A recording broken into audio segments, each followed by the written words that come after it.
आज दुपारची छान अशी झोप झाल्यानंतर आज आम्हाला खायची इच्छा झाली होती मॅगी.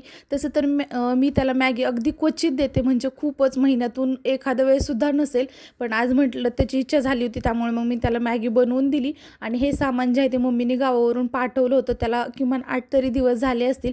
ते आज ठेव उद्या ठेव असं म्हणत म्हणत ते सामान तसंच राहिलं. आणि एवढं मोठं सामान पाठवलं होतं की ते ठेवायचंच मला कंटाळा एकतर आलेला होता. आणि म्हटलं आज काही करून जे सामान सर्व जागेवर ठेवून देऊयात. त्यामुळे सकाळी जे आहे ते जे पण काही डाळी ठेवण्यासाठी मला डब्बे लागणार होते ते सकाळीच घासले, उन्हामध्ये वाळत ठेवले. आणि वाळल्यानंतर जे आहे ते डाळी वगैरे भरून ठेवल्या. आणि संध्याकाळी जेवणासाठी बनवणार होते अंडा घोटाळा आणि पाव.